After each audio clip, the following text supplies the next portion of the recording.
கிறிஸ்துவுக்குள் பிரியமானவர்களே, இந்த நாளுக்கான தினசரி தியான வசனம் மத்தேயு எழுதின சுவிசேஷம் 18வது அதிகாரம் 6வது வசனம். மத்தேயு 18:6, மேத்யூ 18:6. என்னிடத்தில் விசுவாசமாய் இருக்கிற இந்த சிறியரில் ஒருவனுக்கு இடரல் உண்டாக்குகிறவன் எவனோ அவனுடைய கழுத்தில் எந்திரக்கல்லை கட்டி சமுத்திரத்தின் ஆழத்திலே அவனை அமிழ்த்துகிறது அவனுக்கு நலமாயிருக்கும். அதாவது முதல் 5 வசனங்களில் நம்ம ஒரு கிறிஸ்தவன் எப்படி இருக்க வேண்டும், சபைக்குள்ள வருகிறவங்களை எப்படி எடுத்துக்கொள்ளணும்னு சொல்லக்கூடியது. அடுத்து என்ன சொல்ல வர்றாருன்னா, எப்படி நம்ம ஒருத்தருக்கு ஒருத்தர் ஒரு தடையை உண்டாக்கக்கூடாது. அதாவது இனி 10வது வசனம் 9வது வசனம் வரைக்கும் எப்படி நம்ம ஒருத்தருக்கு ஒருத்தர் தடையாக இருக்கக்கூடாது, நம்ம ஒரு தடை கல்லாக மாறிவிடக்கூடாது என்பதை இங்கே கர்த்தர் சொல்லி கொடுக்குறார். சபைக்குள்ளே இருக்கும்போது எப்படி இருக்கணும்னு. ஏன்னா இங்கே சொல்லும்போது, ஏன்னா ஒருத்தர் சிறு பிள்ளையை போல மனத்தாழ்மையோடு விசுவாசத்தோடு உள்ளே வரணும்.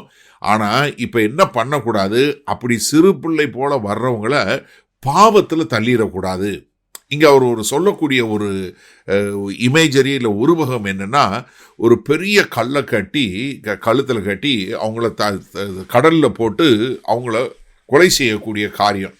அதாவது அப்போ என்னென்னா, ஒரு ஆவிக்குரிய முறையில் ஒருத்தருக்கு நீங்கள் செய்யக்கூடிய ஒரு பெரிய தொந்தரவு என்னவா மாறும்னா, அவங்கள ஒன்றுமே இல்லாமல் அழிக்கக்கூடியதாக போய்விடும் என்று சொல்லக்கூடியதான். ஏன்னா அதனால தான் லூக்கா 17வது அதிகாரம் 2வது வசனம் சொல்லும்போது, அவன் இந்த சிறுவரில் ஒருவனுக்கு இடல் உண்டாக்குறதை பார்க்கிலும் அவனுடைய கழுத்தில் எந்திரக்கல் கட்டப்பட்டு சமுத்திரத்தில் தள்ளுண்டு போவது அவனுக்கு நல்லா இருக்கும் என்று சொல்லக்கூடியதா. அப்போ என்னென்னா, அவன் இதில் அவனை கொலை செய்வதற்கு சமம்.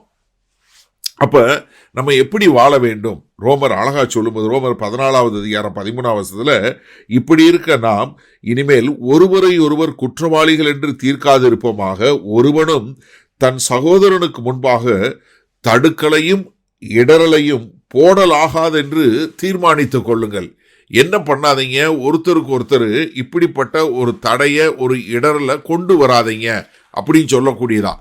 அப்போ ஒரு கிறிஸ்தவனாக வரும்போது நமக்கு வரக்கூடிய ஒரு சுதந்திரம் என்ன பண்ணக்கூடாது, ஒரு பலவீனமான ஒரு சகோதரனை பாவத்தில் தள்ளக்கூடாதா இருக்கக்கூடாது.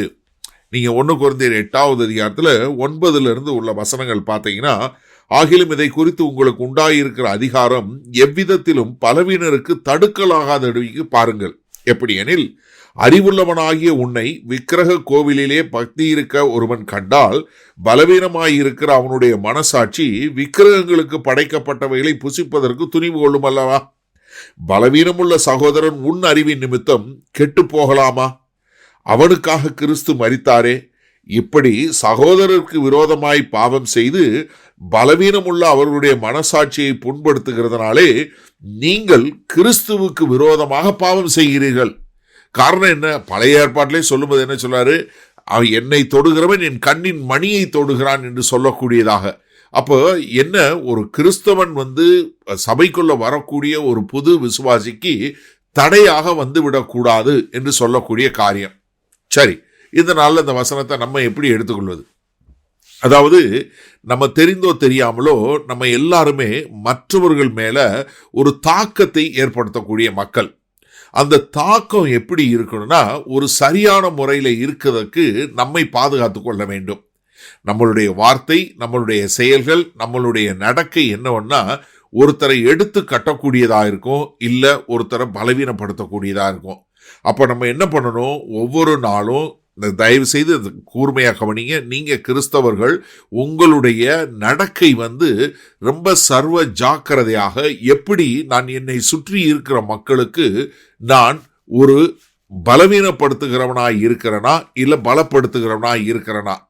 அப்போ இங்கே பலவீனமான ஒரு புதிதாக வரக்கூடிய ஒரு புது குழந்தையை போல வரக்கூடிய ஒரு புது விசுவாசி, அவன் விசுவாசத்தில் இன்னும் பலவீனமாக இருக்கிறான். ஆனால் அவன் கர்த்தருக்கு மிகவும் முக்கியமானவன். அப்போ நான் என்ன பண்ணணும், அவங்கள பலவீனப்படுத்திடக்கூடாது, மன நோவடிக்கக்கூடாது, இல்லை அவங்கள தவறான பாதையில் வழிநடத்தி விடக்கூடாது. அப்போ நீங்கள் எல்லாருமே நம்ம எல்லாருமே என்ன, நம்ம டீச்சர்ஸ், பாஸ்டர்ஸ் இல்லை, நம்ம மென்டர்ஸ் இல்லை, நம்ம எல்லாருமே என்னன்னா ஒரு பெரிய பொறுப்போடு இருக்கிறோம் என்பதை புரிந்து கொள்ள வேண்டும். அப்போ நம்ம என்ன பண்ணக்கூடாது, மற்றவர்களை தவறான பாதையில வழி நடத்தி அவர்களை கிறிஸ்துவுக்கு எதிரான ஒரு காரியத்தில் தள்ளி நாமும் கர்த்தருக்கு எதிரான ஒரு காரியத்தில் நடந்து விடக்கூடாது. அப்போ ஒரு நடிக்கதோ இல்லை கேவலமாக நடக்கக்கூடிய ஒரு காரியமோ இல்லாதபடி நம்ம பொது வாழ்க்கையிலும் சரி தனிப்பட்ட வாழ்க்கையிலையும் நம்ம ரொம்ப சர்வ ஜாக்கிரதையாக நடந்து கொள்ள வேண்டும். ஏனென்றால் மக்கள் நம்மை கவனித்து கொண்டிருக்கிறார்கள் என்கிற ஒரு காரியத்தை புரிந்து கொண்டு வாழ வேண்டும். மகா கிருபையும் இரக்கம் நிறைந்த எங்கள் அன்பின் தகப்பனே, சபையில் இருக்கிற சாதாரண இல்லை புதிதாய் பிறந்தவர்களுக்கு நாங்கள் ஒரு தடைக்கல்லாய் இல்லாதபடி அவர்களை எடுத்து கட்டக்கூடியவர்களாய் விசுவாசத்திலும் உம்மை நம்புவதிலும் அவர்கள் பலப்படக்கூடிய மக்களாய் இருப்பதற்கு எங்களுடைய பேச்சுக்கள், எங்களுடைய செயல்கள் எல்லாம் அவர்களை ஆதிக்கப்படுத்தட்டும் என்று எங்களை தாழ்த்தி ஒப்பு கொடுக்கிறோம். இயேசு கிறிஸ்துவின் மூலம் பிதாவே, ஆமேன். கர்த்தர் உங்களை ஆசீர்வதிப்பாராக. நாம் இன்று மாலை மண்ணால சந்திப்போம்.